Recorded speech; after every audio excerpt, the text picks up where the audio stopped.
dirahmati oleh Allah dan Rasul. Contoh kalau bersihnya. Ya. Jadi apa niat kita?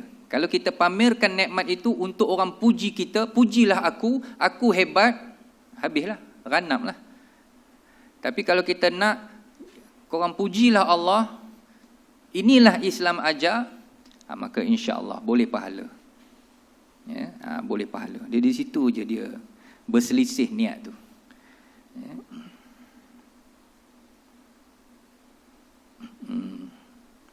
Tak silap saya zaman Sayyidina Umar Ibn Khattab, ketika beliau menghantar gubernur-gubernur atau pembesar-pembesar di kalangan para sahabat di sebelah Syam.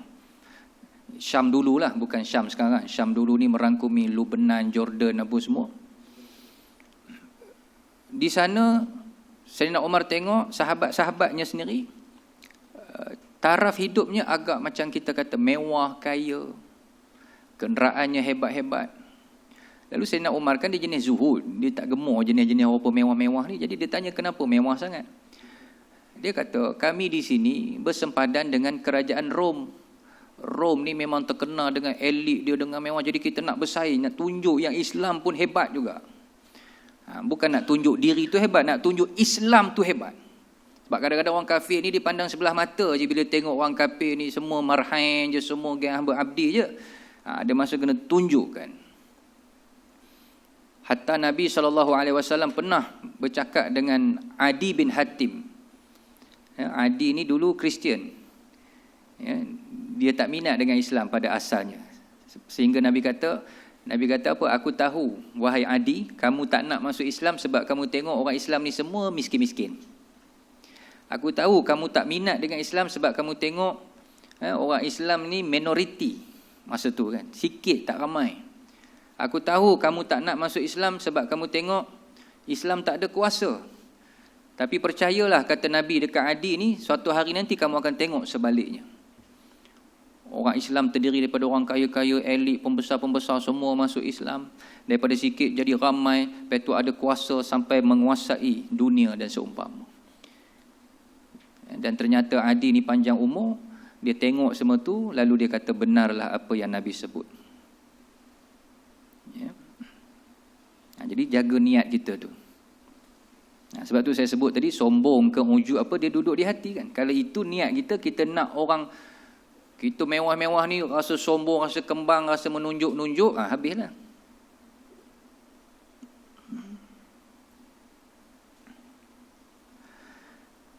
Okey, baik.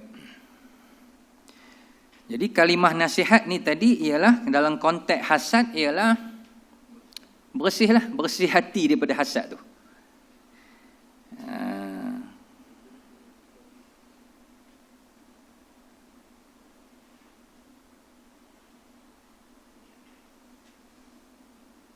Bukan mudah. Ya, bukan mudah. Baru ni ada satu masjid berjanji dengan saya untuk ceramah Isra' Mi'raj kan, baru ni. Lepas tu 2-3 hari lepas tu telefon balik, dia kata minta maaf ustaz, yang berhubung dengan saya tu SU. Dia kata minta maaf ustaz, saya terlepas pandang, saya tak perasan timbalan pengurusi dah cari penceramah lain. Dah cari penceramah lain. Jadi dia kata macam mana ustaz? Saya kata tak ada masalah, bagi je lah penceramah yang ada kan? Tak payah bergaduh-gaduh. Yang penting majlis ilmu terus jalan. Tak semestinya daripada saya, daripada siapa-siapa pun tak ada masalah, silakan. Kalau ikut dia dah berjanji dengan kita, kita pun rasa siapa pula nak potong line ni kan? Bagus sangat ke penceramah tu? Tak kenal ke Ustaz Huri? Kononnya kan. Nak buang penyakit-penyakit tu. Ya.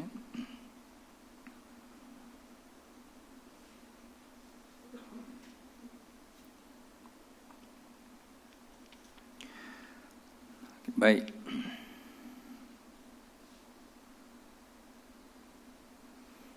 La yajtami'u fi jawfi 'abdin al-iman wal hasad. Iman dan dengki takkan bersatu di dalam rongga hati seorang hamba. Maknanya kita diminta buat pilihan.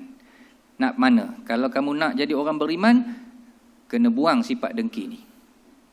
Tapi kalau kamu tak hargai iman, kamu tak rasa pentingnya iman, maka ketika itu hati kita dibimbangi akan menjadi sarang kepada penyakit hasad ni.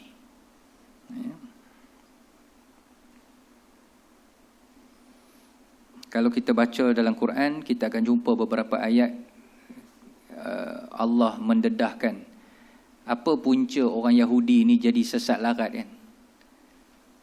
Hasadan min indi anfusihim. Tu hasadan, Allah sebut dalam surah Baqarah ada. Hasadan min, dia tak puas hati. Iblis pun begitu, tak puas hati, dengki dia dengan Nabi Adam. Macam mana Adam pula yang dapat kelebihan sehingga kita kena hormat dekat dia, kita pula yang kena sujud. Oh, terbakar, merengkam-rengkam jiwa dia, tak boleh terima tu kan. Habis segala kebaikan yang dia buat, habis. Betul lah bila Nabi kata iyyakum wal hasad, hati-hati wahai umatku dengan penyakit hasad, kerana penyakit hasad ini boleh merosakkan amalan seperti api memakan daun-daun kering.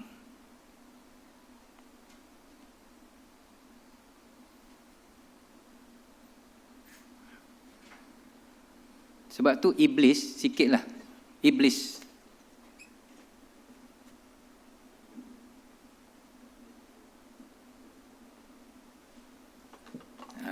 Kita dah pernah sentuh, kita ulang-ulang, kadang lupa kan. Kalimah iblis ni daripada balasa. Salah satulah, dia banyak dia punya huraian tu. Salah satunya balasa, ya belisu iblisan. Apa makna balasa? Balasa ni kejahatan terlampau banyak sehingga menutup kebaikan.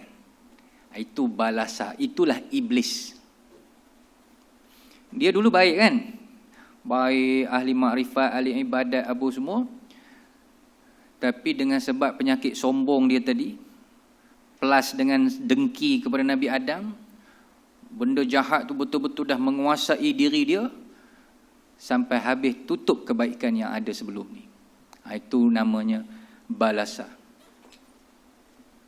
Kalau kita terbalikkan, lam kat depan, huruf yang sama cuma tukar-tukar. Labisa. Labis ni kalau bahasa Arab kita terjemah apa? Pakaian. Malabis kan. Malabis, labis. Jadi labisa ni dia lawan kepada balasa. Benda yang baik menutup yang buruk.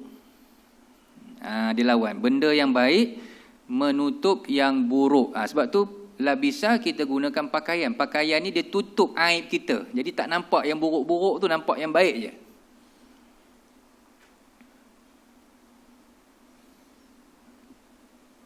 Jadi apa yang kita bincang pagi ni satu tajuk yang sangat penting. Ada sombong di situ, ada hasad di situ, tu package tu. Yang menyebabkan iblis habis kebaikan dia. Maknanya dengki itulah yang memonopoli, merajai hati dia, sombong itulah yang menguasai hati dia. Ya.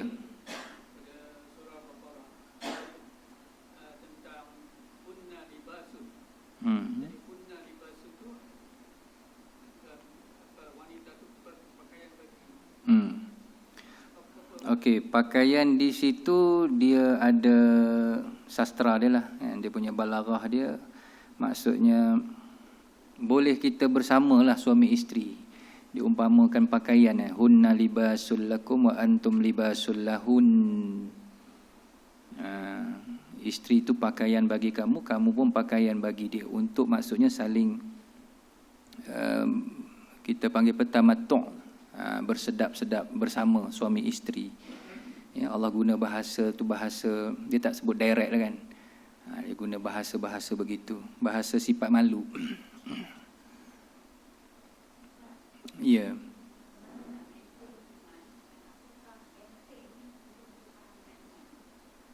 Okey. Bagaimana nak maintain mula-mula? Lepas itu apa benteng? Dia dekat-dekat je, maintain bentin. Masya Allah, alhamdulillah. Bagaimana nak maintain iman? Antaranya seperti yang kita buat pagi ni, hadir majlis ilmu. Ilmu ni lah baja iman yang paling baik. Kemudian Nabi selalu cakap dekat sahabat, perbaharui iman dengan kalimah la ilaha illallah, makna zikir. Itu semua adalah makanan-makanan utama iman lah. Majlis ilmu jangan tinggal. Lepas tu sentiasa lazimkan zikir. Zikir tu pelbagai lah. Baca Quran pun zikir, berdoa pun zikir, beristighfar pun zikir, berselawat pun masuk dalam zikir. Okay, yang pertama tadi ilmu, yang kedua zikir, yang ketiga bergaul dengan orang soleh, environment kan. Kadang-kadang iman kita lemah, kadang-kadang kita rasa down, kita rasa lemah semangat. Tapi bila kita tengok kawan-kawan kita yang lain, kita tumpang semangat mereka. Pergaulan tu. Pergaulan tu penting. Baik, kemudian apa benteng tadi, macam mana nak maintain, nak jaga iman kan. Itu antaralah secara ringkas kan. Kemudian benteng iman, dalam kitab ni pun ada juga sebut sebenarnya. Selalu berada di masjid, di rumah Allah banyak kan, kita berada di rumah Allah, masjid. Itu benteng iman.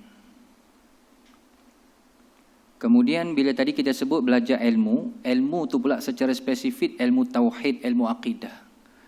Belajar apa perkara-perkara yang boleh merosakkan iman, apa perkara-perkara yang boleh membatalkan iman kan.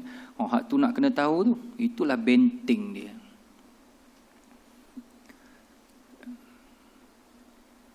Ya.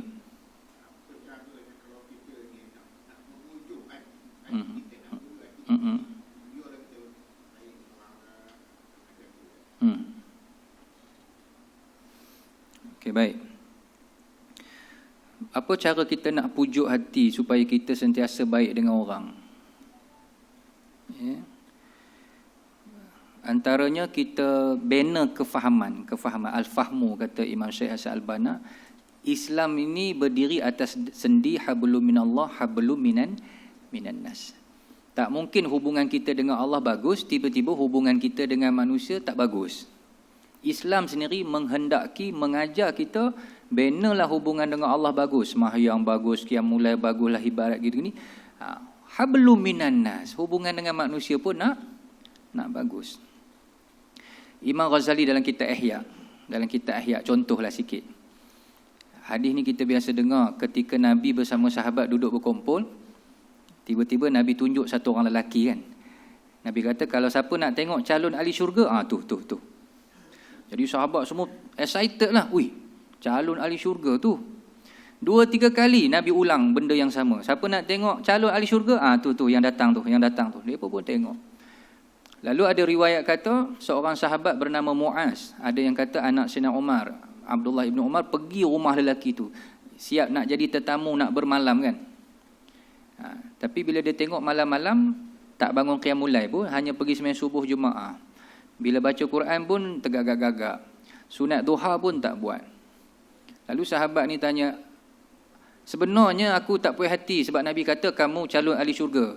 Tapi aku tengok amalan kamu biasa-biasa je. Apa sebenarnya amalan kamu? Lelaki tu jawab apa? Dia kata ada 3 amalan yang dia buat. Setiap hari yang aku bangun, aku berniat untuk tidak sakiti sesiapa pun. Tambah kalau kita anak, jangan sakiti mak ayah.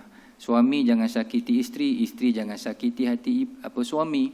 Jiran-jiran kita ni di Facebook kan, wallah. Yang kedua, orang yang menyakiti hati aku belajar memaafkan. Amalan dia maafkan orang. Dan yang ketiga, aku sedaya upaya menghubungkan silaturahim yang diputuskan. 3 tu je dia sebut. Jadi Nabi kata ini calon ahli syurga. Ya. Semua melibatkan dengan manusia tu. Ya, silaturahim, silah ni maksudnya hubungan, menghubungkan rahim kasih sayang. Kita kadang-kadang faham silaturahim ni yang dah memang baik. Kalau yang dah memang baik, kita ziarah dia, itu tak nama silaturahim. Itu hanya menyubur, menjaga. Silah ni ialah dah putus dah. Kita dah bergaduh, kita dah bersengketa, kita dah berselisih faham. Mungkin dah setahun tak bertegur siapa, contoh. Lalu kita mulakan, kita tegur. Silah ni kita hubung balik benda yang dah putus. Kalau benda yang dah sedia terjalin, itu okeylah. Kan? Itu tak ada apa. Silaturahim ni sebenarnya dalam konteks yang sebenar, benda yang dah putus, kita hubungkan balik. Itu baru silah. Silah ni hubung. Sambung. Jadi bukan mudah. Tapi sebab tu Nabi kata, nak tengok calon ahli syurga, itulah rupanya.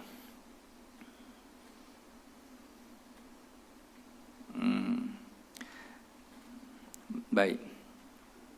Kalau kita bergaduh dengan seseorang, maklumlah manusia ni kadang-kadang dengan suami isteri pun bergaduh, berselisih faham dalam mesyuarat apa semua.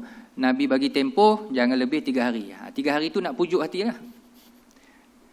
Jangan lebih pada tu.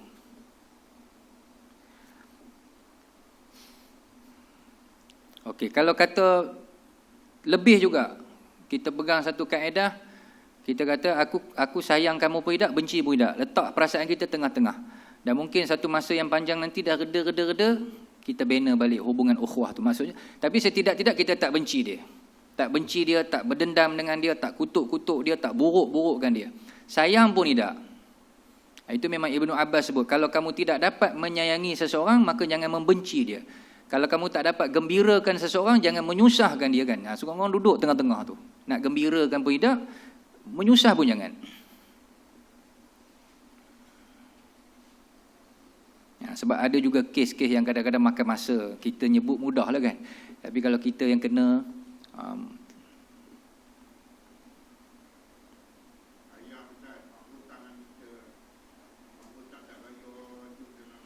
betul. Orang hutang, orang macam-macam hal lah. Tikam belakang, orang nipu kita, orang perkena kita, orang ambil kesempatan atas kita. Itulah dunia kan. Ya, macam-macam. Subhanallah. Okey, maksud iman dalam hadis tersebut adalah iman kepada takdir Allah. Dia syarah hadis atas tadi tu. Nabi kata apa? Iman dan dengki takkan berhimpun dalam hati seorang hamba kan.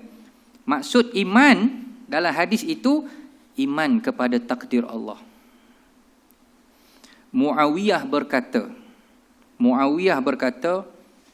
aku mampu untuk menjadikan semua orang redha dan berpuas hati kepada aku, kecuali orang yang dengki terhadap nikmatku. Ini kata-kata Muawiyah. InsyaAllah aku boleh bagi orang puas hati, kecuali orang yang memang ada penyakit ataupun menaruh hasad terhadap aku. Sesungguhnya orang yang dengki masih belum rasa puas, kecuali jika nikmat itu hilang dariku. Sebab orang dengki ni tadi takrif dia nak nikmat kita hilang kan. Selagi nikmat tu tak hilang kat tangan kita, selagi itulah dia berkekalan dengki dengan kita. Bila dah hilang, baru dia puas hati. Sebab tu bila Haji cakap tadi ada orang menilai sombong ke tak sombong, kadang-kadang mungkin dia kata sombong tu sebab atas dasar dengki dia. Alah, sombong. Kan? Padahal dia ada benda dia tak puas hati dengan orang tu. Kawan tu dah cuba sedaya upaya tak sombong dah. Boleh jadi juga. Kita bila tak puas hati dengan seseorang, memang penilaian kita negatif je kan. Dia memang tabiat manusia macam tu kan. Bila ada dengki dalam hati tu, buatlah kot mana pun, dia tak akan puas sehingga nikmat tu hilang kan.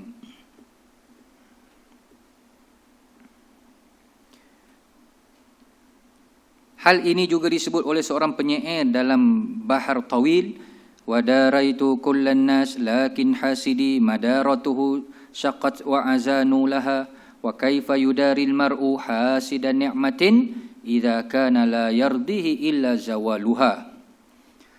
Setiap orang dapat ku buat puas hati. Ya, setiap orang insya-Allah kita boleh usahakan supaya mereka puas hati dengan kita, kecuali orang yang dengki, lakin hasidi. Kecuali orang yang dengki kepadaku, sukarlah membuatnya puas hati, dan sangat berat mencapai kepuasan itu. Kita buat macam-macam pun, takkan. Bagaimana seseorang dapat membuat puas hati terhadap orang yang dengki terhadap nikmatnya, jika si dengki itu sendiri memang tak pernah puas sebelum nikmat itu hilang dari pemiliknya. Di bahasa dia tu berpusing-pusing sikit kan. Tapi poin nak bagi tahu tadilah, selagi nikmat tu tak hilang, jangan mimpi dia nak puas hati dengan kita. Kalau dia baik pun mungkin ada agenda di sebalik, orang kata pura-pura ke apa ke. Ya.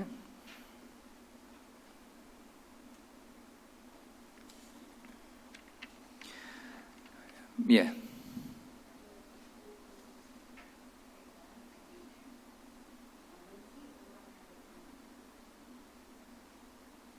Membenci orang yang beriman.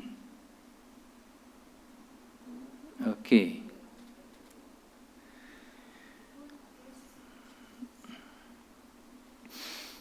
Baik, yang kita tahu, golongan yang membenci orang beriman ni kalau tak kafir, munafik lah. Itu sahaja. Kita sesama orang beriman kena saling sayang menyayangi. Bahkan Allah istiharat, innamal mu'minuna ikhwah, kamu orang beriman ni macam adik-beradik, bersaudara. Ya. Kecuali kalau kita nak syarah lagi, membenci orang beriman. Dia beriman, orang tu beriman, tapi dalam masa yang sama dia buat maksiat, dia langgar perintah Allah. Tapi beriman tu betul, maksudnya tidak ada Tuhan melainkan Allah. Dia percaya Allah tu Tuhan yang layak disembah, tak ada Tuhan selain Allah. Dia percaya Nabi Muhammad itu pesuruh Allah. Tetapi dalam masa yang sama dia buat maksiat. Jadi ketika itu bukan kita benci keimanan dia, kita benci maksiat yang dia buat. Tu kalau kita nak syarah halus sikit lah. Tapi kalau dengan makna direct, benci orang beriman, memang tak digalakkan lah. Memang tak boleh kita membenci orang beriman. Hatta Nabi sebut, apabila meninggalnya seorang ulama, macam baru-baru ni, kita dapat berita Syekh Muhammad Ali As-Sabuni meninggal dunia. Kita rasa sedih. Rasa sedih tu betul lah. Sebab orang yang tak bersedih dengan kematian para ulama itu tanda hatinya ada nifaq. Na'udzubillah min zalik. Bahaya tu kan. Walaupun kita tak kenal pun barangkali contoh. Hanya dengar nama, dengar kehebatan tokoh itu tu. Bila dia meninggal dunia, kita terasa tu kata, ya Allah, seorang-seorang. Dekat Facebook tu saya tengok ada seorang kawan tu, dia rajin, dia banyak buat status pasal ulama. Tak silap saya lah, dia kata sejak Covid mula dulu kat setahun ni, dah 700 orang ataupun 700 tok guru meninggal dunia dah. Dia bilang daripada mula Covid kita dulu. Covid tu dah satu musibah dah. Kehilangan orang-orang alim tu berganda-ganda musibahnya. Dah kat 700 orang dah. Seluruh dunia lah, bukan kata Malaysia saja, campur. Syekh Ali Sabuni pun hari tu, sebelumnya tu, Ustaz Isha, Tok Lah apa di Kemaman tu, 3-4 orang juga berturut-turut. Kalau kita rasa bagus meninggal dunia, tu tak, kalau tak kafir, munafik, na'udzubillah. Okey, habis. Kemudian Malik bin Dinar adalah seorang hamba sahaya. Jadi syarahnya dah selesai. Kesimpulannya jelas, wajib kalau kita nak letakkan diri kita dalam senarai orang yang betul-betul beriman, wajib kita buang sifat sombong, tamak terhadap dunia dan hasad. Diganti sombong dengan tawadhu', tamak dengan qanaah, hasad dengan nasihah, hening hatilah. Hati yang bersih daripada penyakit hasad.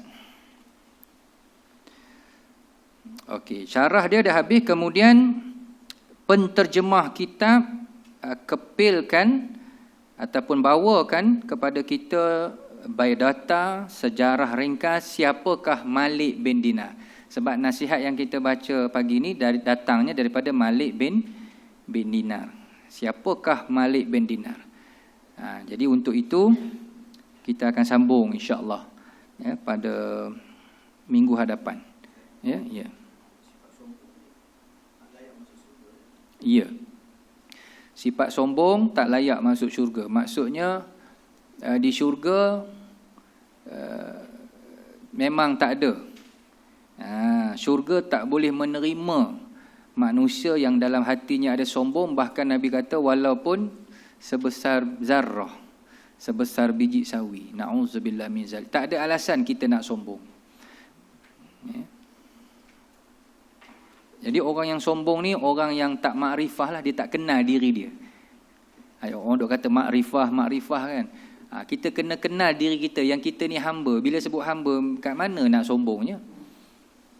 Hebat kita ni hebat pinjaman. Allah bagi pinjam. Itu orang makrifah lah, dia kenal dah. Bila kenal diri, kenal Allah. Sebab tu yang boleh sombong ni hanya Allah saja. La yus'alu amma yaf'alu wa hum yus'alun.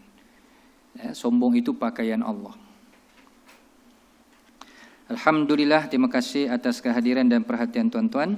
Mohon maaf di atas segala kekurangan. InsyaAllah panjang umur kita akan sambung pada kuliah yang akan datang. Kita akhiri dengan membaca tasbih kafarah dan suratul Asr. Subhanakallahumma wa bihamdika asyhadu an la ilaha illa astaghfiruka wa atubu ilaik. Bismillahirrahmanirrahim. Wal 'asri innal insana lafi khusr illa alladhina amanu wa 'amilus solihati wa tawassaw bil haqqi wa tawassaw bis sabr. Wallahu a'lam bis shawab. Assalamualaikum warahmatullahi wabarakatuh.